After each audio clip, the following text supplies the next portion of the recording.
कि ईश्वर ने अभी वही बताया, हमने कहा कि ईश्वर हम लोगों को भेजते हैं तो वस्त्र दे के भेजते हैं। तो वैसे हमने कहा कि हम लोग जो वस्त्र पहने हैं सामाजिक वस्त्र है। तो रिस्पॉन्ड वहीं से शुरू होता हमारे वस्त्र से ही। तो उसको जब उतारेंगे तब समझ में आएगा। हमने कहा कि कोमा में लोग चले जाते हैं, तभी हम लोग, हमारे ऋषि महर्षि कई वर्षों तक साधना किए, तो उनको लोग आज के समय में बीमारी कहेंगे, कोमा कहेंगे, लेकिन वही असली साधना थी कुछ मस्तर पे। तो अगर हम लोग उसको 1 मिनट भी उतरने लगे तो हमारी साधना शुरू हो गई। जब तक अभी नहीं पहुंच पा रहे हैं तब तक साधना में कहीं ना कहीं कमी है। तो हमने कहा कि थोड़ा आपसे बात करें, क्या है इसका मूल रहस्य, क्या है।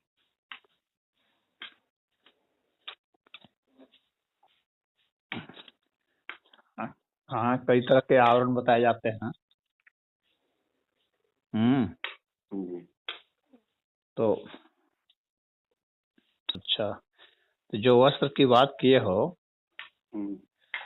तो उसी को उपनिषदों में आवरण बताया है। तो एक वस्त्र नहीं है, कई वस्त्र हैं। जैसे हम लोग गंजी पहनते हैं, गंजी के ऊपर शर्ट पहनते हैं, शर्ट के ऊपर जैकेट, स्वेटर। हाँ, उसमें भी है। हाँ, तो कई तरह के वस्त्र हम लोग पहनते हैं, कई तरह के। तो अधिकतर लोग जो है वो बहुत ही ऊपर वाले वस्त्र को ही वस्त्र समझते हैं। कहा जाता है कि 7 शरीर होते हैं। तो हर शरीर के आवरण भी अलग अलग होते हैं। जो 7 शरीर हैं, 7 शरीर के आवरण भी अलग अलग होते हैं। हर शरीर का अपना एक अलग आवरण भी होता है। जैसे एक शरीर जो है, विराट शरीर है। उसके बाद जी महाराज जी, मैं सुन रहा हूँ। यह हम लोग का सामान्य शरीर है, जिसको कि सभी लोग जान रहे हैं। फिर इसके नीचे चले जाएंगे तो सूक्ष्म शरीर है।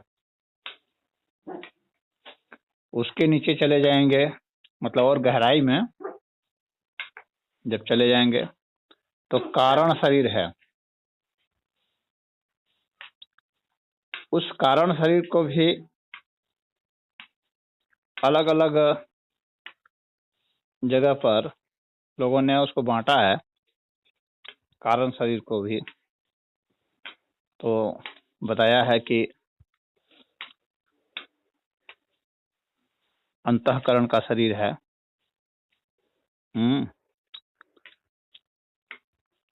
फिर उसके भी नीचे जीव शरीर है, जिसमें पहली बार जो है जीव प्रतिक्रिया करके बाहरी शरीर से अपना एक रूप बना लेता है। उसके बाद जो है ब्रह्म शरीर है, आत्म शरीर है। तो वह ब्रह्म जैसा ही लगता है। उसके बाद वास्तव में ब्रह्म शरीर है। तो उस शरीर को भी, जो आत्म शरीर है ना, उसको भी कई शास्त्रों में ब्रह्म शरीर कर दिया है। कई शास्त्रों में उसे भी आत्मा कह दिया है, और परमात्मा को भी कई शास्त्रों में आत्मा कह दिया है। तो यहाँ भी लोग कुछ कंफ्यूज हो जाते हैं। लेकिन ब्रह्म शरीर है। उसके बाद जो है निर्वाण शरीर है, जिसको अशरीरी शरीर कहते हैं, जो ब्रह्म शरीर से ऊपर है। अब इसमें से जो व्यक्ति जिस स्तर पर तृप्त हो जाए, जिस शरीर से, कोई शारीरिक स्तर पर आकर के देह शरीर को ही जो है यहीं पर सोचता है कि यही अंतिम है और यहीं से तृप्त होता रहता है, तो इसमें इंद्रियां ही हैं। और सूक्ष्म शरीर में हरिओम, और जो सूक्ष्म शरीर है उसकी भी अपनी इंद्रियां हैं, तो उन इंद्रियों का प्रयोग तो कुछ लोग जो अच्छे साधक होते हैं वे कर लेते हैं। अब इन्हीं इंद्रियों के जो सूक्ष्मता है ना, वही उनका सूक्ष्म शरीर है। और वे जो इंद्रियां हैं वो इनसे थोड़ा ज्यादा प्रभावशाली हो जाती है। वो बाहर देखने के अर्थ में नहीं, बल्कि बाहर की चीजों को कोड करने में, समझने में और तरंगों को बदलने में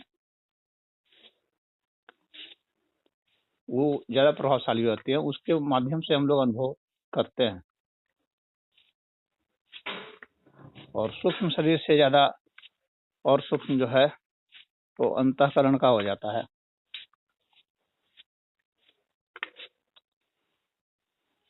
प्रेत शरीर में भी अंतःकरण होते हैं,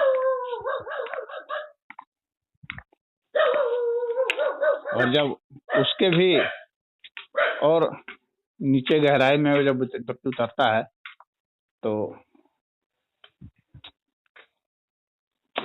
जीव स्तर पर चला जाता है। और अगर उसको योग की भाषा में कहते हैं तो प्रज्ञा शरीर भी कह सकते हैं, वहां पर उतर जाता है वो। और जीव शरीर में जब उतरता है तब उसको अपना मूल ध्येय बहुत नजदीक नजर आता है, और वैसे स्थिति में वहां पर वह व्यक्ति शांति महसूस करता है, स्थिरता महसूस करता है अपने में। हालांकि उसको आत्मबोध नहीं होता है, लेकिन वह इतना तो जान जाता है कि बस यहीं कहीं इर्द गिर्द कुछ है,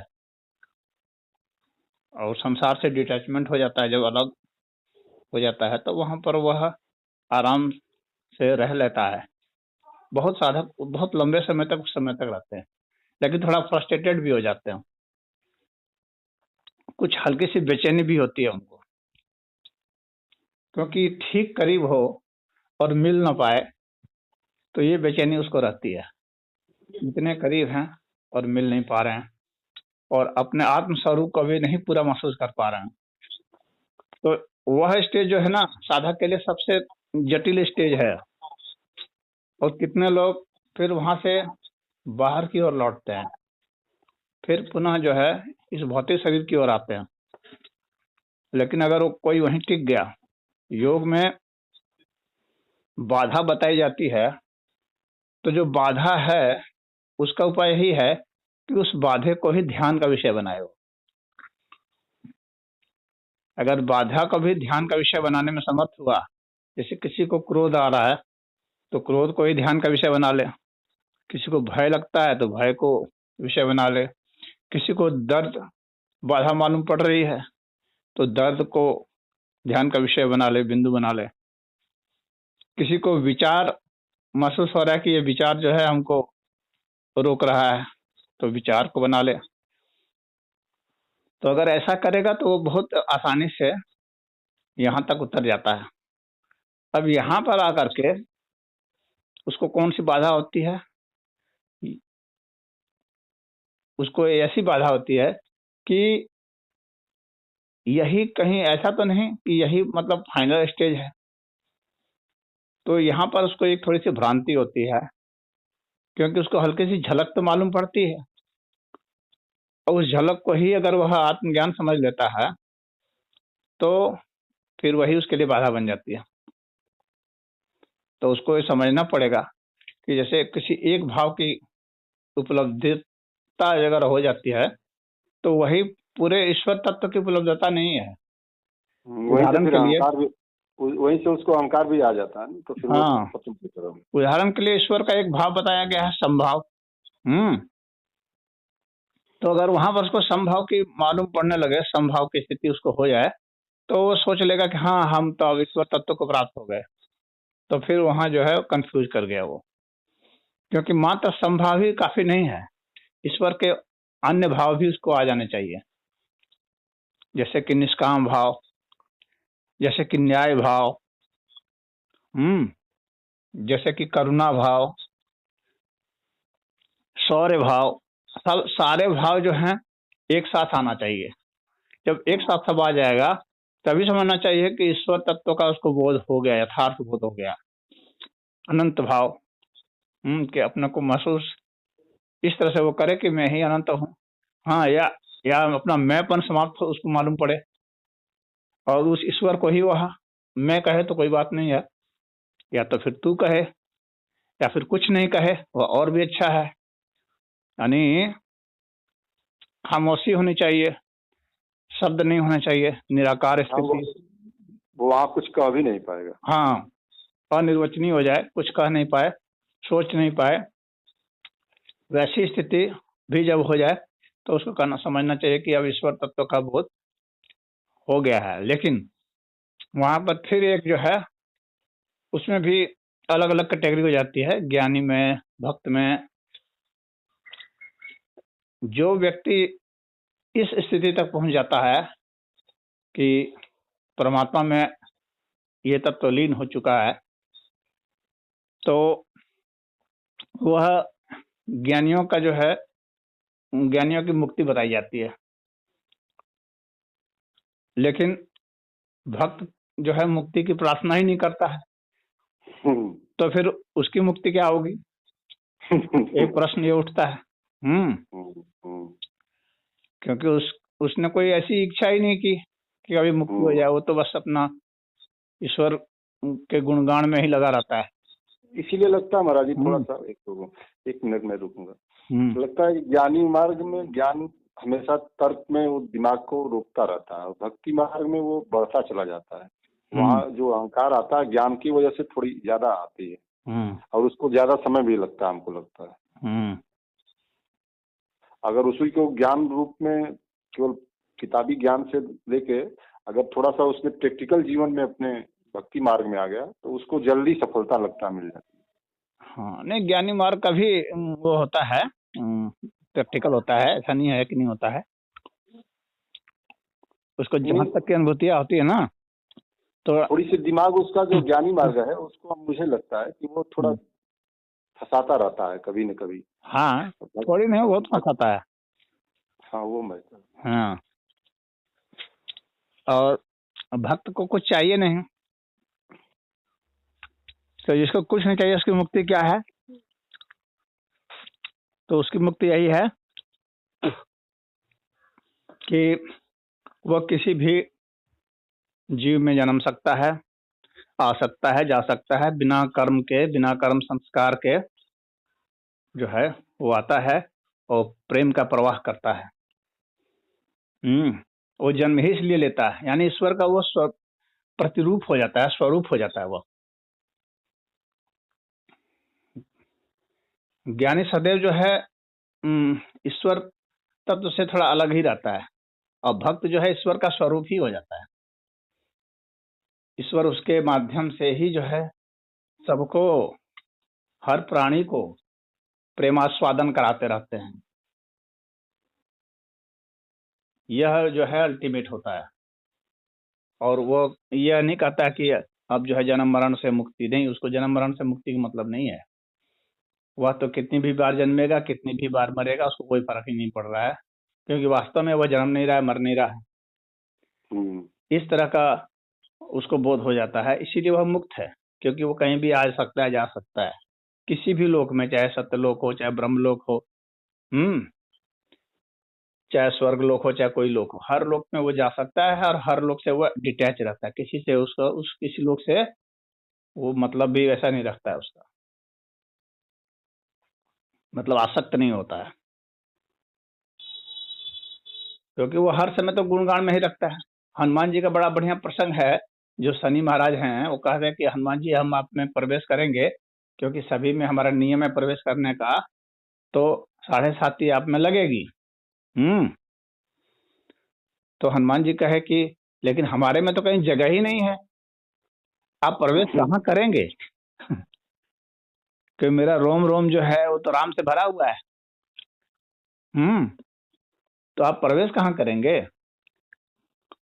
तो भक्त में यही बात होती है। हनुमान जी तो भक्त शिरोमणि है,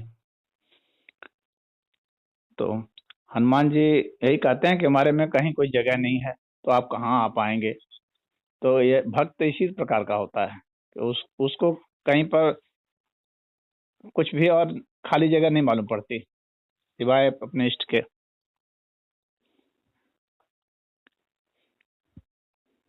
तो यह जो है वो यह उनकी मुक्ति होती है, और वह ईश्वर का प्रतिरूप होता है।